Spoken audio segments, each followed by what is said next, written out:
The summer of 1942 unfolded under a sky filled with the distant rumble of distant guns and the acrid scent of conflict. Across the vast plains of Eastern Europe, the German war machine, which had seemed unstoppable for 3 relentless years, was once again pushing deep into Soviet territory. For many, a sense of weary inevitability hung in the air. Europe had seen entire nations fall in weeks, their defenses crumbling before the sheer speed and coordinated power of the German advance. Now the Soviet Union, despite its immense size and fierce resistance, was enduring another massive push eastward, aimed squarely at its vital resources and symbolic heartlands. In the midst of this enormous conflict, one name began to resonate with particular significance: Stalingrad. A city sprawled along the Volga River, a lifeline for Soviet oil and grain, and named after the Soviet leader himself. For the German High Command, seizing Stalingrad was more than just a military objective. It was a psychological prize, a point of immense strategic and propaganda value. The plan seemed clear: capture the city, secure the Volga, cut off the flow of resources, and deliver a decisive blow that would open the path to the oil-rich Caucasus. By late August 1942, the German Sixth Army, one of the most powerful formations in the Wehrmacht, stood at the gates of Stalingrad, confident of victory. Their advance had been swift, their air power dominant, and their ground forces formidable. They anticipated another swift, if costly, triumph. The initial assault was overwhelming.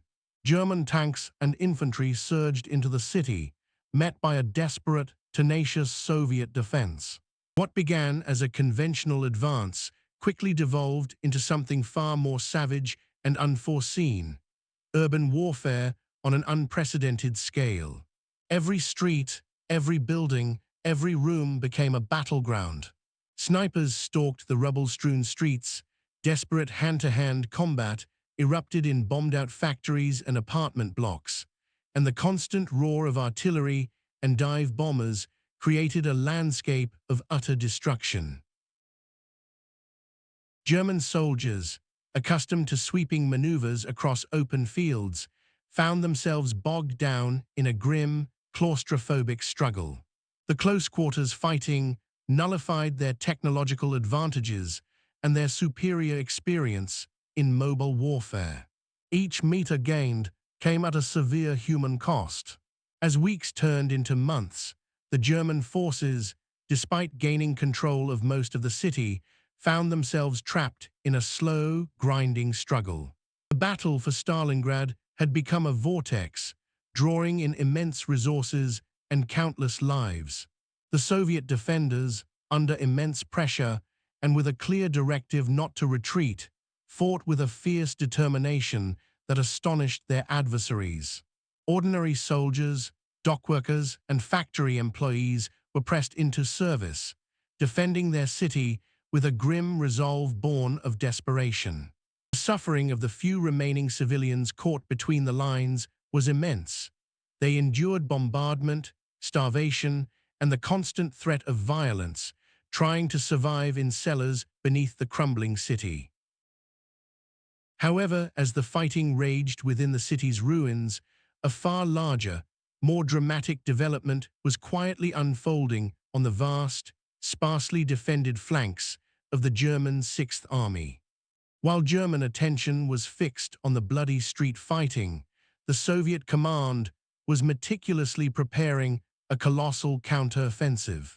Throughout October and early November, vast numbers of Soviet troops and thousands of tanks and artillery pieces were secretly massed north and south of Stalingrad, often moving under cover of darkness and using deceptive tactics to hide their intentions.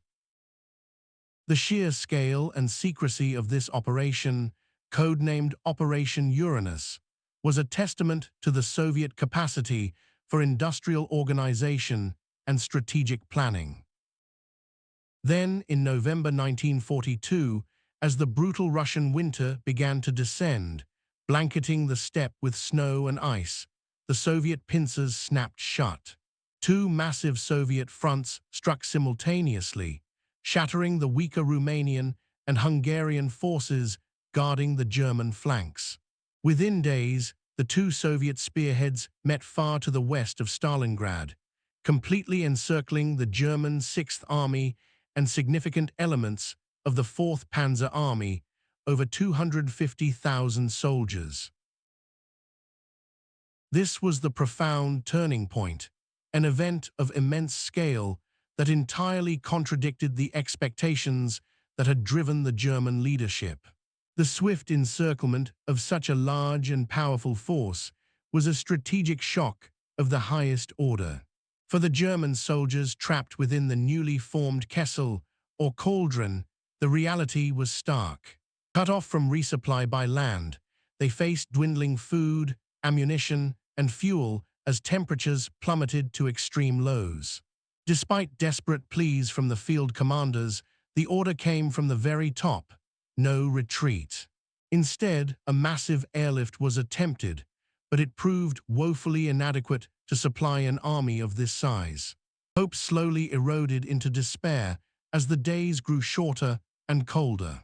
The once mighty Sixth Army, which had expected to conquer Stalingrad, was now itself besieged, slowly starving and freezing. The German war machine, which had moved with such speed and apparent inevitability, now found itself facing a devastating, unexpected reversal. The resilience of the human spirit, both in defense and in the relentless pursuit of strategic advantage, had changed the course of the war in the East. What followed was a slow, painful attrition, culminating in the surrender of the trapped German forces in February 1943. The ripple effects of this single, unexpected defeat resonated across the entire European theater, signaling a dramatic shift in the conflict's momentum.